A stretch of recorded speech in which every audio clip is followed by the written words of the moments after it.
Good morning, peeps. You'd think that I would give up, wouldn't you? You would think that I would give up, right?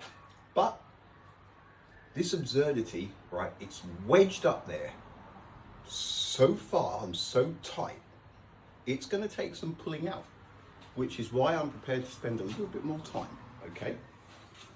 The solar eclipse, the full solar eclipse. You've got a happy family in the moon shadow, okay?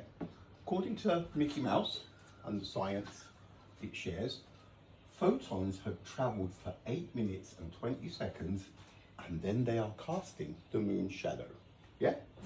So photons, the sun is behind, they've travelled for 8 minutes and 20 seconds and they finally get to the moon because Earth has to turn into the photons.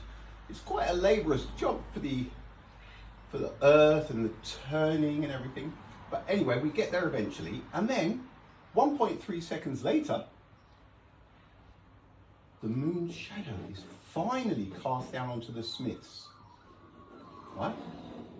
Now, what is that behind the moon when this is happening? What is that? We know it's the sun's corona, but really, what is it doing? What is it doing behind the moon?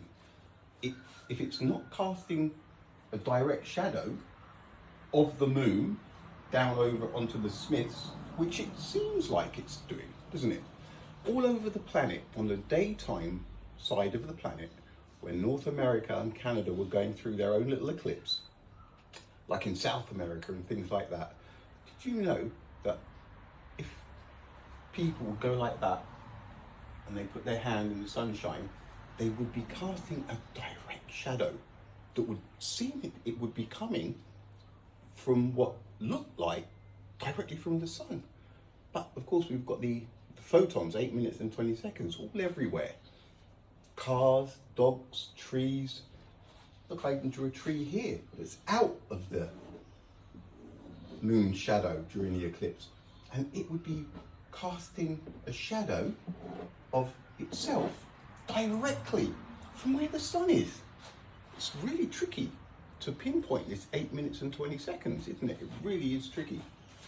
That's what I mean by this thing is wedged up there so far and so tight, so hard, it may never come down for some of you. How old is the sun's corona that is behind the moon? Right, so how old is that? Is it 8 minutes and 20 seconds?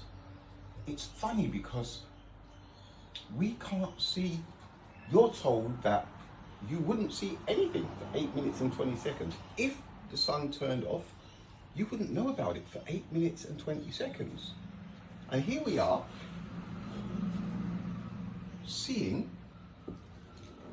something that radiated photons 8 minutes and 20 seconds ago at the same time as seeing those photons in real time. It's just a bit tricky, is all I'm saying.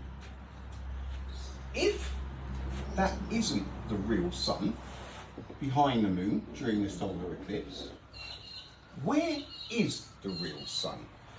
Where is the real sun? What is it doing? Right, because the question I have, whereabouts is the sun that in that moment, this perfect sweet spot moment, if that is not the sun there, where is it? Where is that sun right in this moment that is casting its photons right now that Earth will turn into again in 8 minutes and 20 seconds time? It's behind the moon again, isn't it? What are the chances? What are the chances that for 3 hours and 15 minutes the solar eclipse moved from the southwest up to the northeast, Canada, northeast Canada, right? What are the chances that that sun stayed directly behind that moon as Earth turned? What are the chances of that? With the 8 minutes and 20 seconds delay, Earth always having to turn into oncoming photons. It's a bit of a lucky draw, wasn't it? And to think that all over that kind of those timelines on that side of the planet, there would have been shadows everywhere, coming what would seem like directly from the sun. This 8 minutes and 20 seconds, where is it? Seriously, where is it? I'd love to see it. I'd love to see one sign of it. Not fiction, but actually see it for what it is. Because all I see everywhere, and so do the Smith family, they did say, absolute light. It's wedged up so hard and so far, it's going to hurt, and it might never come out. And you're laughing at me. You're laughing at me while I'm looking at the sun that's clearly in the sky, and you're focusing on invisible, massless packets of tiny, invisible, massless photons. But you're laughing at me. Okay. Happy weekend, peeps.